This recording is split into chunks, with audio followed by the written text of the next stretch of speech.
You're live. All right, we are live, ladies and gentlemen, with the debut episode of HBM's Crypto Corner. You guys probably saw last night that I did a bit of a preview show. I was flying solo, as I always sometimes tend to do. But we got a special guest tonight, a good friend of mine that I've known for almost 9 years. Unbelievable, by the way. My good friend and former co-host, the Fork Chop himself, Sean Forker. Hey, everybody. How are you? Good to see y'all again, Henry. The last time I saw you, I was dropping you off at an airport, and you were heading Yep. back home a couple Yeah. weeks ago at Salt Fork. Yep. And we had quite a bit of fun. We had a good bit of discussion on the way home. We talked about just all kinds of stuff, and we also talked with Robin and JC and their family, and Jeffrey Thomas, the Shadow, and we had a lot of fun at Ohio Bigfoot Conference. Well, I tell you, my So liver yeah, has finally recovered from that weekend. It was a good time. It was so good to reconnect with all our friends and to remember some of our friends that aren't with us anymore. yeah. And man, it was an incredible weekend, and I wish we could turn back the clock and go back to that weekend. I think a lot of people that were there share that sentiment. Man, was it a good time.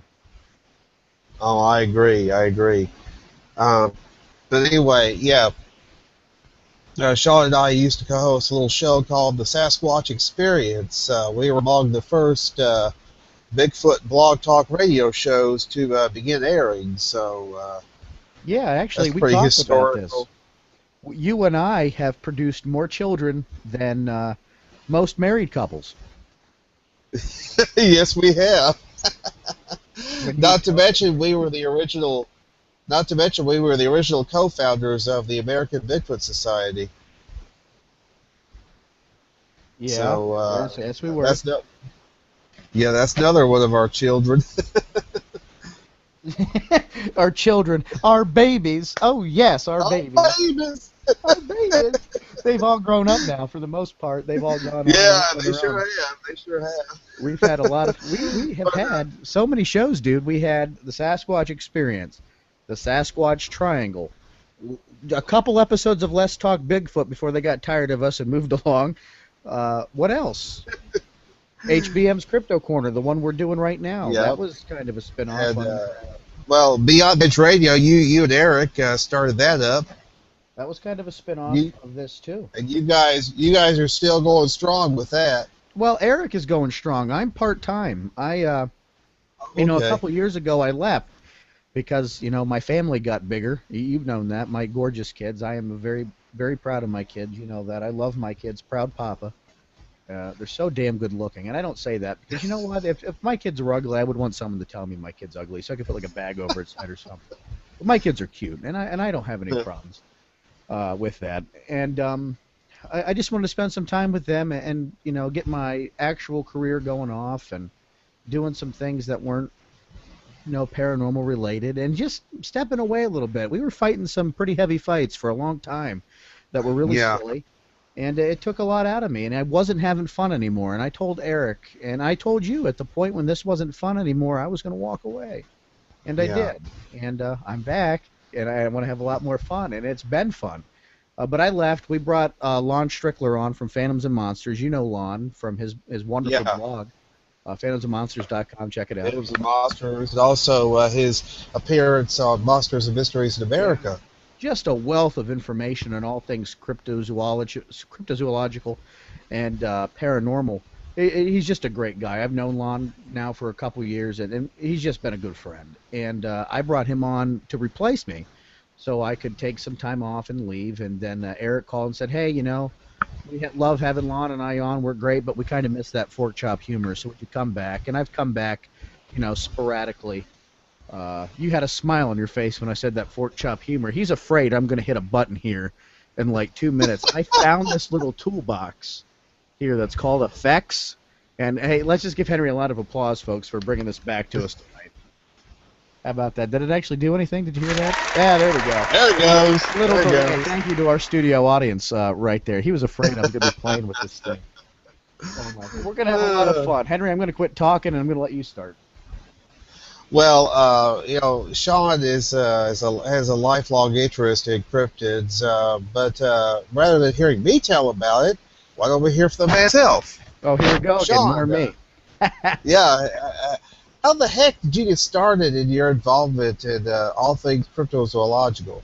Well, Henry, I think I'm really fortunate because I grew up in a family where my grandfather and my dad were very interested in paranormal, supernatural. I guess at the time it really wasn't called cryptozoology, strange animals and creature sightings. And my grandfather actually ran a UFO study group in the 70s. And I didn't know that until recently when my grandfather told me. So apparently this is in my blood, where I like to go out and invest. I'm the only one that's really gone out and investigated this stuff with in my family, my lineage. Uh-huh. But it grew up around. I grew up around it, and shows like Arthur C. Clarke's Mysterious World and Unsolved Mysteries and all those kind of programs. Really just kind of fed my curiosity. But I really got interested in it on a way to a family vacation at my uncle's house in Virginia Beach. It's like an 8.5, 9 hour drive from here in Williamsport, Pennsylvania, where I've grown up my whole life. And I'm a talker. I was a talker then, as I am now. And the only way my dad could ever get me to shut up was to either belt me or give me a book. And I was so glad he gave me a book this time. And it was called, I'm just kidding, it was called Sasquatch, the Apes Among Us by John Green. And my dad picked it up for him, but he thought, maybe this would keep this kid quiet. And I devoured that book over our vacation. And I just Uh-huh. kind of took a keen interest in it and watched, back then they didn't have a lot of TV shows on it. We didn't have Finding Bigfoot. We didn't have National Geographic specials. You were fortunate if you had a rerun of In Search of, or There you just go. somebody Right. on hard copy was showed like a clip of the Freeman footage, or they would show the Patterson-Gimlin film. And I remember Yeah. seeing the Patterson-Gimlin film for the first time, probably when I was a kid on an episode of In Search of, I want to think. And I was just like, man, there's got to be something to that. And you know how I am about the Patterson film as an adult. I could, Bob Gimlin is a great guy, probably one of the most honest men I've ever met. And if it would come out tomorrow that the Patterson film wasn't real, I don't think Bob Gimlin had anything to do with that. But Right. I I don't agree. base my whole life of Bigfooting and cryptozoology off the Patterson film. I don't do that. Yeah. It's a good piece of Me neither. evidence, but it's a piece of evidence. But Right. just at 17, I emailed a guy named Eric Altman, who many of you probably know, my good friend and my mentor, who I owe a lot to, who kind of brought me in and indoctrinated me into the Bigfoot world. And I started investigating in 2004, 17 or 18 years old, and really just started getting out there into the woods to start figuring things out. And I've been doing it ever since. And you know me, I came out kicking and screaming when I joined this Bigfoot community. I didn't keep my mouth shut. I came out and I had questions and I had opinions and I still have questions and I have a lot of opinions. That's how it Indeed. started. That's how it started. Yep. And yeah, I think my beginnings in interest in research are similar to yours. Of course, we didn't have VHS. We did not have VCR, so we couldn't record the programs. It's either you watched it or you waited until it was rerun or something. Henry, what year were you born? So, 1970. Okay, you were born in 1970. You're 15 years older than me. I was born in 1985. And we had VCRs Yeah. then, but they were still kind of bulky, and they might have been hi-fi. I'm not certain. Uh, but that's how I remember watching a lot of these shows on cable or, just by an old VHS. My grandfather or somebody had lying around the house. And it's one of my grandfather had a sighting of a Bigfoot type creature. In the early 80s when he was fishing, something had walked through the lantern light of when he was walking back to his vehicle after a late night of fishing. So it kind of piqued his interest, and he's followed me. He's followed my Bigfooting career pretty intensely. And he just wanted to know where Uh, I've gone with this and wanted to know what I've thought about it. And let's just get down to it. What do I think Bigfoot is, Henry? You and I had this conversation off the air. I don't know.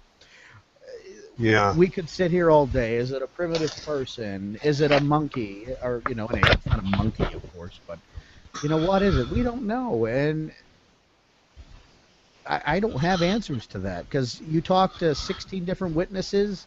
At least seven of them are going to give you a completely different description of what they feel the creature was. Was it more human like? Was it ape like? Was it extraterrestrial? I can't say that. Maybe Eric Beckard's still listening somewhere. But we don't know, and there's a lot of people still out there that think there's a UFO Bigfoot connection. I've not seen it. Uh, I would tell you if I did, maybe. I don't know if I would put that detail out there. I think I'd want to keep that to myself because it'd freak me out a little bit. I've not seen a UFO Bigfoot Uh-huh. connection, but a lot of people have, man. A lot of people have. The 70s were loaded with that Right. stuff, and I wasn't even born yet, so I don't know what you guys were doing back then, but I'm glad you stopped in the 80s. Yeah. Yeah. Well, I know that Stanton is a major. He's open minded to the possibility of a UFO connection, and I Let me know tell that you a he story about that is. quick. I'm sorry, I don't want to interrupt you. Let me tell you a story about that quick. I was at Oh, it's dinner. okay. Because you brought up Stan. I was at dinner with one of my, I'll leave his name out because it was kind of embarrassing for him. I was at a dinner at the Cabela's event 2 years ago, and we were eating dinner with Stan Gordon and his wife. And so my research friend looked at Stan and goes, I got to ask you a question. He goes, you believe in the Bigfoot UFO connection. He goes, how can you believe in that? And Stan goes, let me tell you something. He goes, I don't believe in a big UFO Bigfoot connection. I put the evidence out there and I let you decide if there's a Bigfoot UFO connection. Uh-huh. So I get really defensive about that and walk that line because Stan isn't sure there is one, but he puts it out there and he Yeah, lets everybody decide for themselves, which I think is a reasonably objective thing to do. I agree. I agree, and I know that he is a. He's been investigating for a long time. I mean, he was Oh, mentioned in John Green's books, Sasquatch Names Among Us, as you mentioned. 50 He years. was a correspondent for John Green in that area of Pennsylvania. Yeah, So if you go to my website, keystonebigfoot.com, there is a page. I don't want to call it an in-memory page, but kind of a thank you page where I remember some of the folks that have paved the way for Bigfoot research and unusual creature sightings research for us from its beginnings. There's a lovely lady named Joan Jeffers I never got to meet. She passed away before I got involved in this. And some of uh-huh. her work in the northern part of the state where I'm from, she started working with Dr. Paul Johnson, and they started kind of a UFO, strange creature report sighting club. And then there was Stan Gordon. He kind of started doing his thing. They were all working simultaneously towards kind of the same goal. Are we still here, Henry?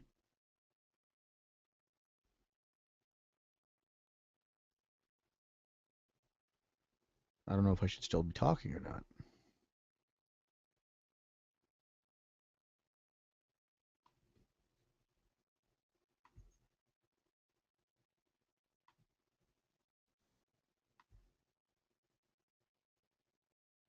Henry, are we still there?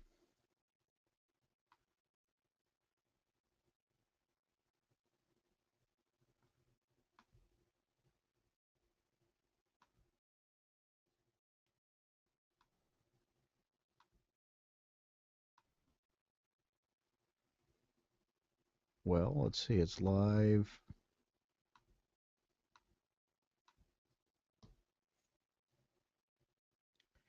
We may have dropped Henry. I don't know if anybody's still seeing this or not. I think he's the one that's kind of hosting it. So,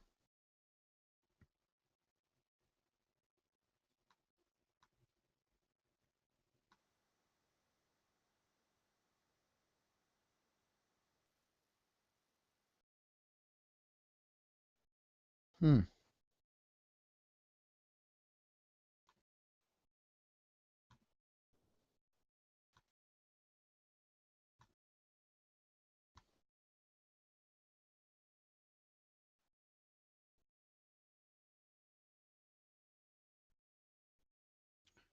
guess I don't know what we're doing here.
Anybody here?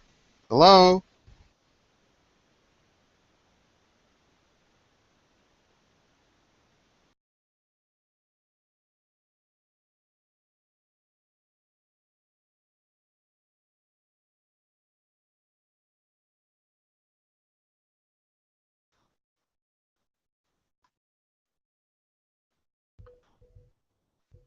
Test, test. Testy, test, test. There we go. There we are. Finally. Hey, we're back. Oh, the dub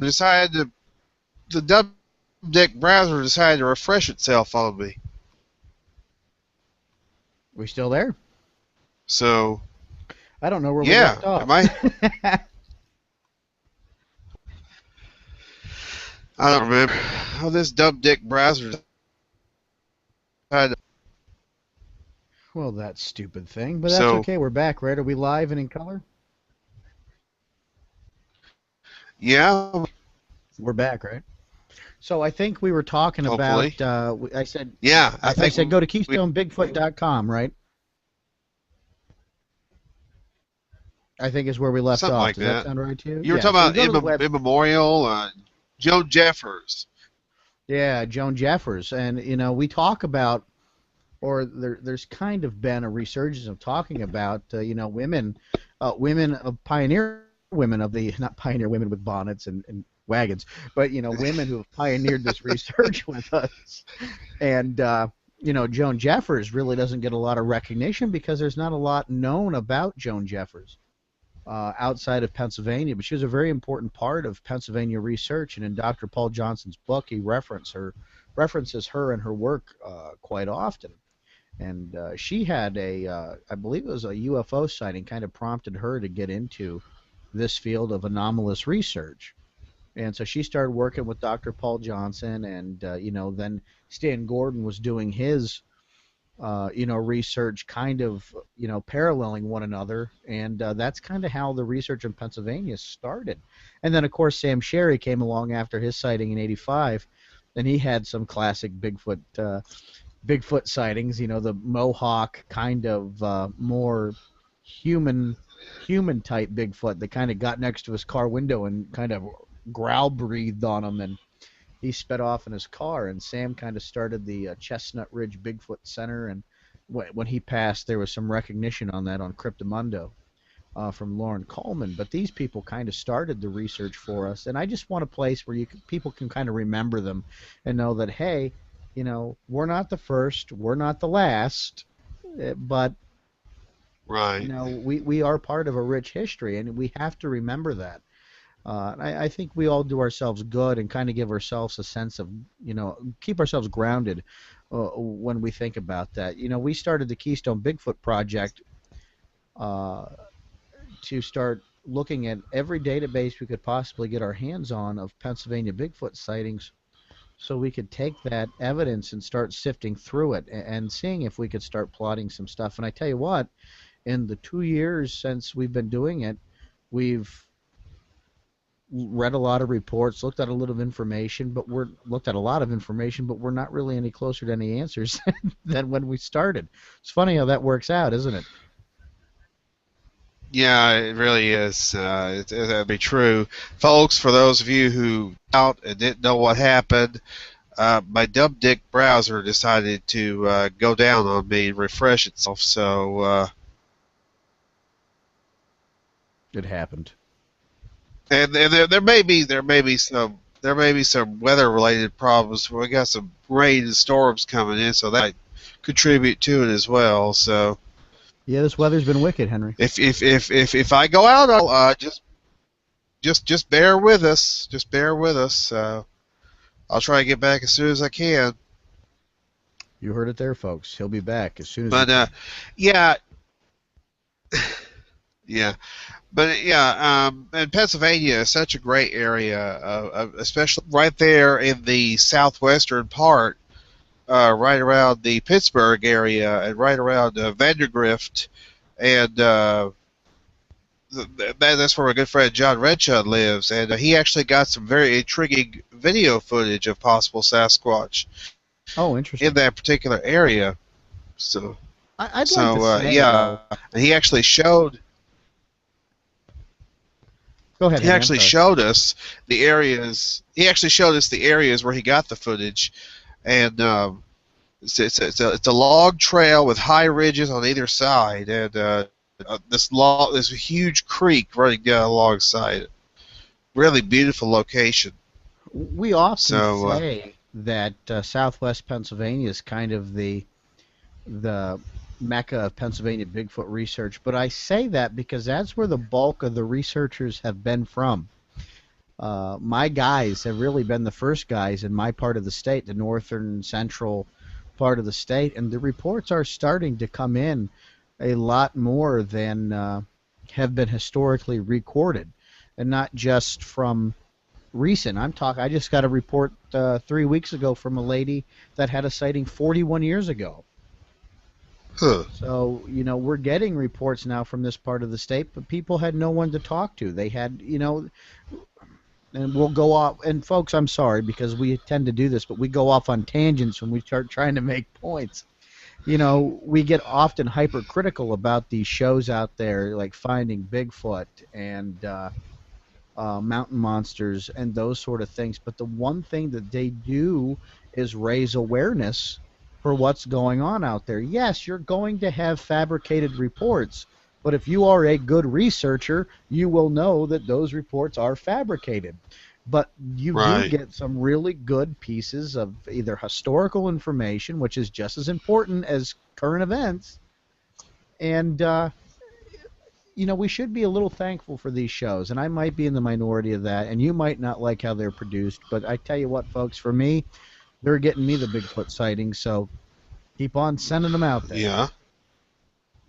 because they do Well, make a I tell you difference. what, the awareness that shows like Finding Bigfoot is raising enabled over 3,000 people to show up at the recent Ohio Bigfoot conference. Yeah, So, I mean, and I why mean, would they're we they're not want they're, that? they're doing something right.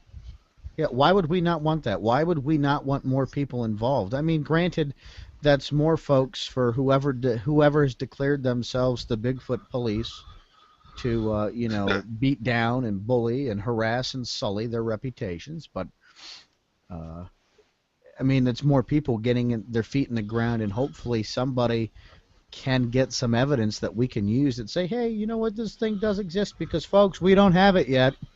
I'm sorry to tell you, we're still talking about a podcast on hidden creatures, hidden animals. It's not been Yeah, discovered yet. When Bigfoot's discovered, we won't be talking about it as if it's a possibility. It will be an actuality. None of us have done that yet. So, true. You're right. I mean, the more people in Now, this search, the better, dude. yeah, I agree. Now, Sean, a couple of years ago, it's been almost 2 years since Dr. Melba Ketchum came out with some of her claims, and I'm sure that you were keeping up a little bit with that. Uh, what were your initial thoughts when you heard, well, this proves Bigfoot right here? This is the DNA evidence we've been waiting for. Well, just like everything else, it didn't. And she has her supporters, and I understand that. But my biggest piece to that was, why are we taking the word of a veterinarian? If this was about,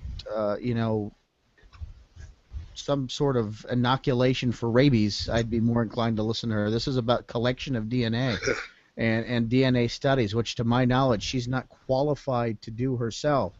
And there was nothing of substance that came from that. This published findings that were self-published, don't really put a credible spin, a scientific spin on what she was trying to put out there. So, you know what? Great work for trying, but just like everything else, it fell short. And for those people that are going to True. say, well, what have you done lately? I'm going to tell you, I didn't waste my time trying to collect DNA to send to her study so I can publish my own paper. So thank you. Yeah. Well, yeah, I think the findings of Dr. Brian Sykes were much more interesting and credible than the findings of Dr. Ketchum. But at And least it was that's not a something. slight on. Yeah. Scientifically Yeah, done, Dr. Right. legitimately done, and published and stuff. And the whole argument about collecting DNA, where the DNA, this will prove Bigfoot exists. No, it won't. It'll prove that you have an unknown strand of DNA.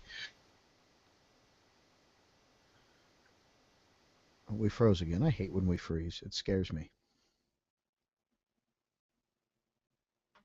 Henry, we still there? Kind of gave you the head tilt. Maybe I'm still there.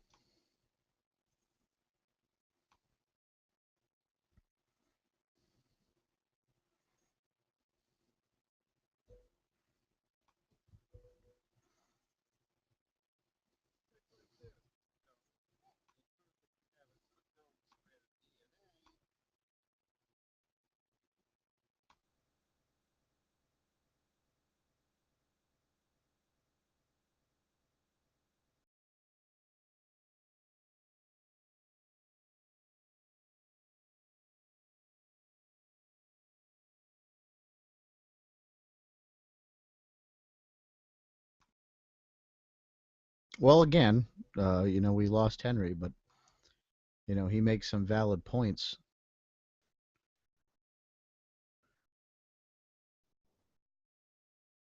and we'll try to get Henry back on here.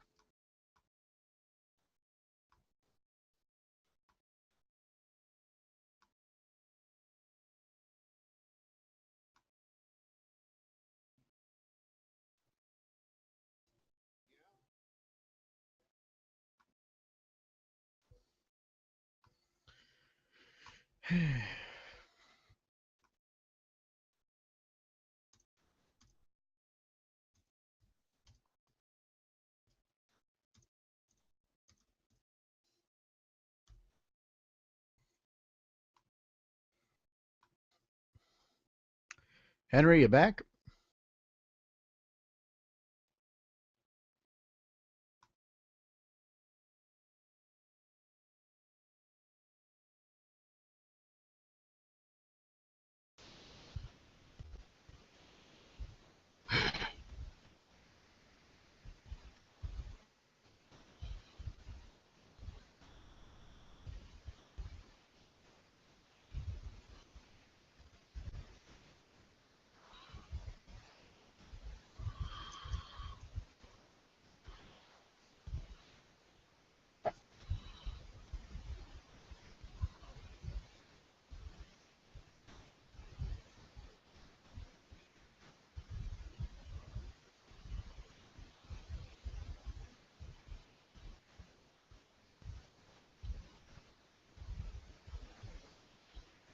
Sorry, folks. This stupid browser might have to wind up rebooting the whole computer if it keeps this up.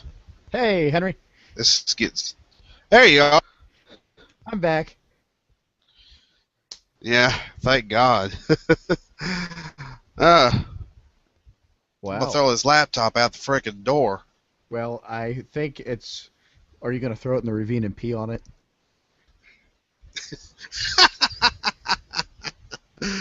Oh yeah. No. We were talking about. Oh yeah, I was talking about the collection of DNA. A lot of people think this is going to be the thing that proves Bigfoot, and all it'll be is an unknown. It'll be unknown DNA. You need something to compare it to. Well, can I say quickly that really probably like 0.25% of researchers in the field are actually trained to collect it properly. Even I would be Yeah. uncomfortable collecting DNA and sending that out and hoping for something. So it goes back to, what are we willing to put in to this research with the expectations of getting something out of it? Are we really as prepared Yeah. as we think we are to do this? It's just like wearing camo, okay? I think we wear camo in the woods because it's kind of woodsy and cool. It ain't gonna mean a damn thing to a Bigfoot, I don't get it. But it's not like wearing camo. But are we really going to train ourselves and go out and get the education we need to properly collect evidence, or are you going to associate yourself with somebody that can do that? I can tell you firsthand that the Keystone Bigfoot Project has sent out hair samples to Dr. Meldrum that were never received by Dr. Meldrum. Those samples were lost in the mail. I don't think it was some sort of government coincidence. I think it's just another reason the post office sucks. But it happened. So I mean, it's a difficult thing to do if you don't already possess the knowledge and you're not willing to go out and do it, to expect that stuff's going to be collected in a way that's going to yield any results. Right. Right. Well, that's why you'd use UPS or Federal Express. Forget Right. about the stupid post office. But Always delivers. yeah. I'm Now, excited. Sean, one thing Woo! you mentioned.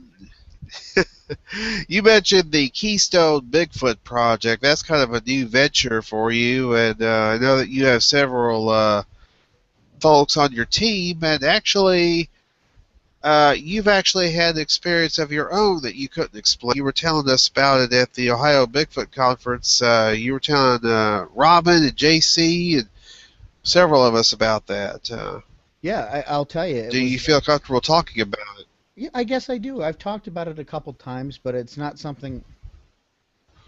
As an investigator, researcher, whatever you want to call yourselves, I really call myself an investigator because I follow up on I guess my specialty is actually doing witness investigations and interviews for current, situations. We have guys that really like looking at the historical data, and I like to be well-rounded, but my personal preference is to do investigations. So I think one of the hardest things to do as an investigator is to keep your mind objective. And when you have an experience with something, how do you keep that objectivity afterwards? So, the way I do that is to continuously say, though I've had a sighting of something, we don't know what that something is. So I kind of quantify it to myself that way, if that makes any sense to you, I guess. But what had happened is we were camping in an area of where we've had a lot of reported Bigfoot activity, and the times we were out there beforehand, we had heard some strange vocalizations in that area. Nothing earth-shattering or groundbreaking, but some strange vocalizations. So we took some members of the PA Bigfoot Society, David Rupert, Ryan Cavaline, Eric Altman, uh, Dustin Kinley, Ray Hendershot, and myself, and the three of us were going to spend the night in this. We call this the meadow, and that is exactly what it is—a little clearing surrounded by woods. And we all drove down in. We hiked down in, set up our camp, and we all just decided we're going to sit there, have do a little bit of research, start a fire. And I was sitting there with Dustin, and I had seen something cross my field of vision, kind of through the smoke of the fire, and it was not quite dark yet. There was still visibility where I could see what was going on.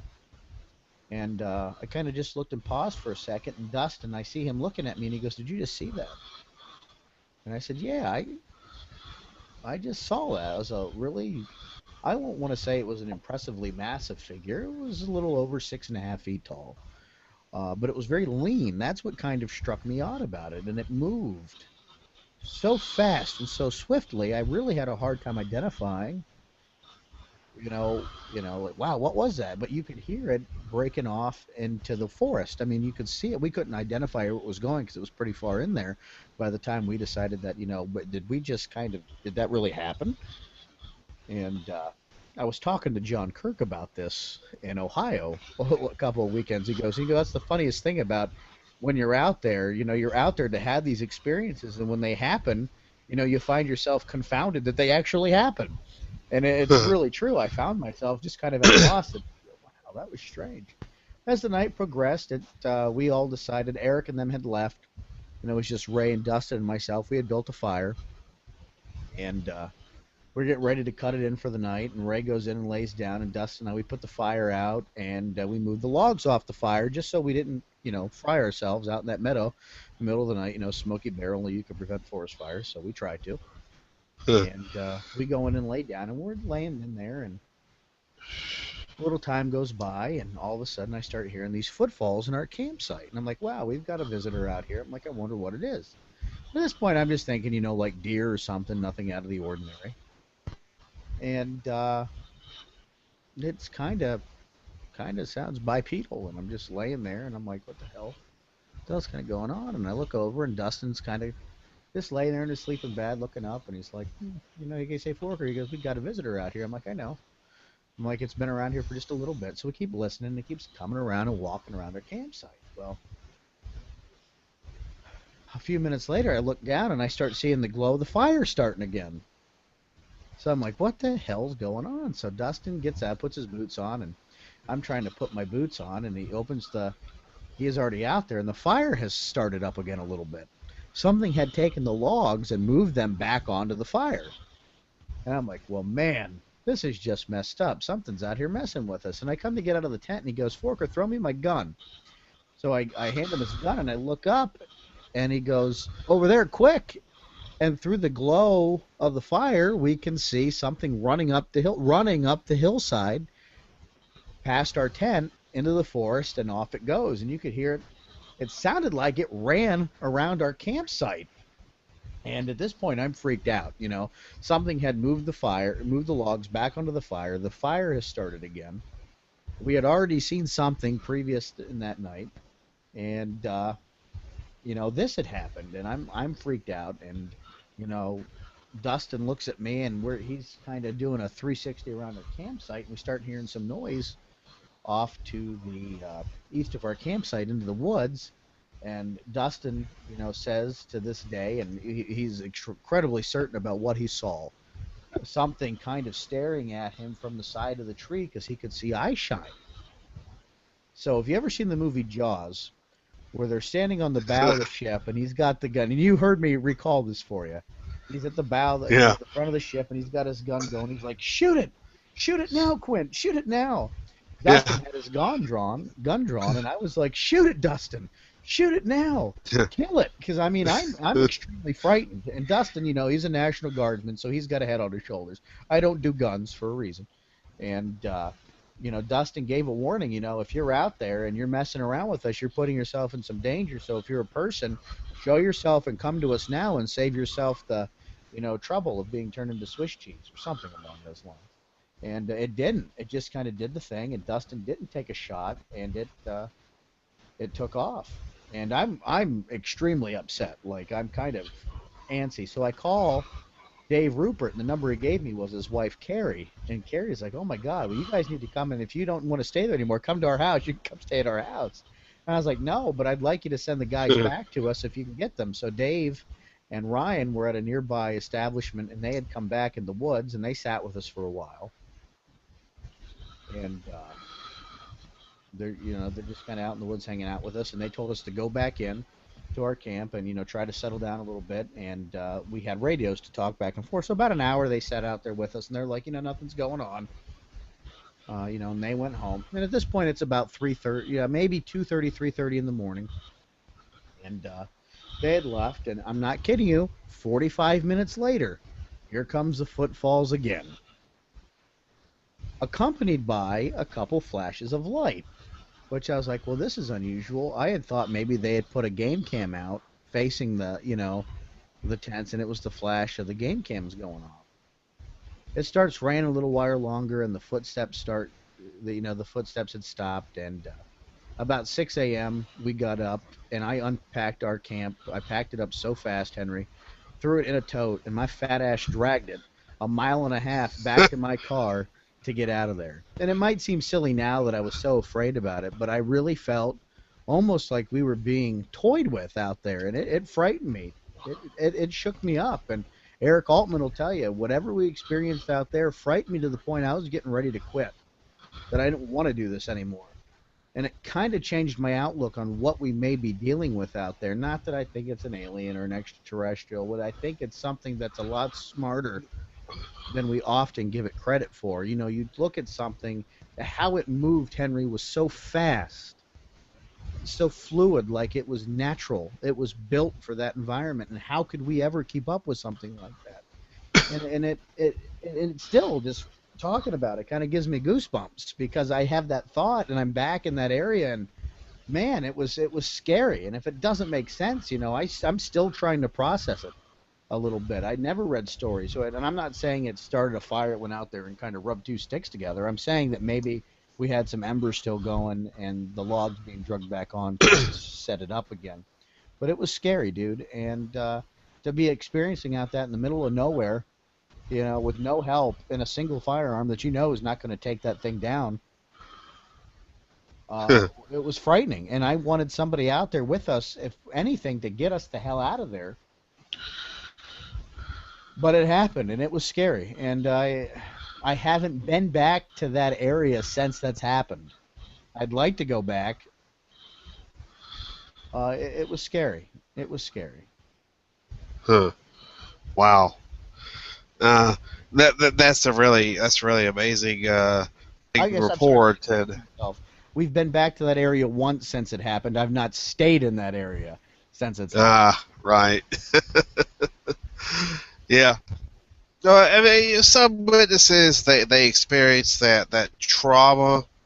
Yeah. That where they have this unusual encounter, and they don't know how to explain it. They don't know how to process it. And it's just it's something that affects them. And I think those of us who have witnessed these creatures, we have that experience. You appreciate it once you experience it in a way that you don't fully grasp it. You want to empathize, and you go back and listen, Henry, to all the times we've done the Sasquatch experience. Free to having this experience, that my outlook has changed a little bit, because you can't empathize or feel 100% unless you experience that, and that's made it harder for me, not because I'm not as objective, but because you want to feel more for the witness. And I think the positive aspect of that is that you now have, you can, in your gut, by that other person's reaction, that how they feel. That's hard to fake. You know what I mean? You don't know. Right.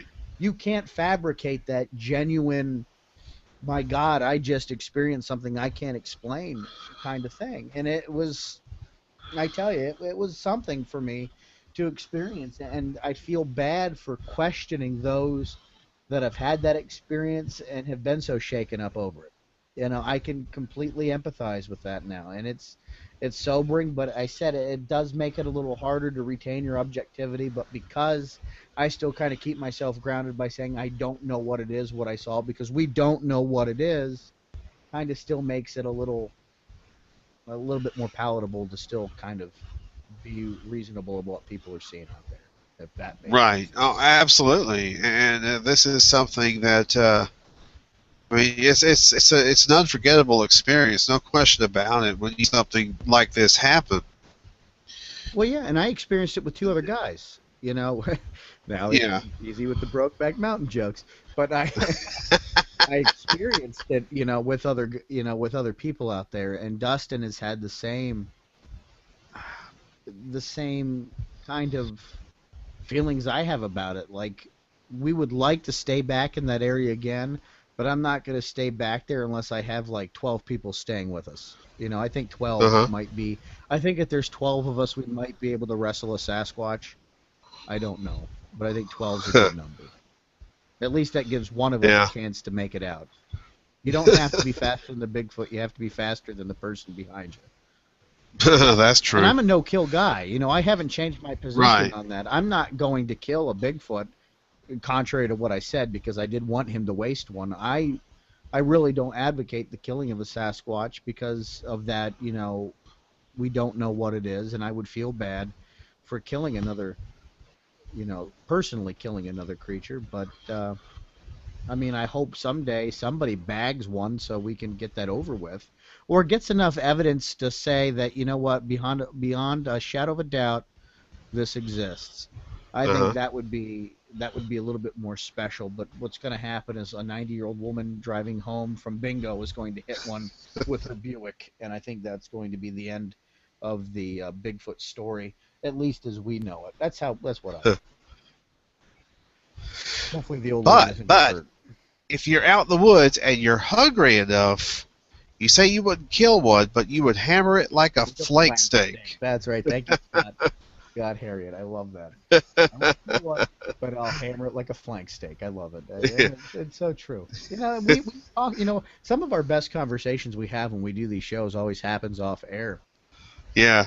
We talk about having to have a sense of humor, I guess, when you're in this kind of field of study, because it is still considered by many to be a pseudoscience, and it is still kind of considered to be a carny show by maybe some of those hucksters out there, like that Dick Ryder guy and so on and so forth. And I think that you have to have thick skin when you do this. I said years ago, Henry, this is a full contact sport. You're going to get your jersey dirty, Yes. and Yes. you will. And you have to have that expectation coming in. We will question everything.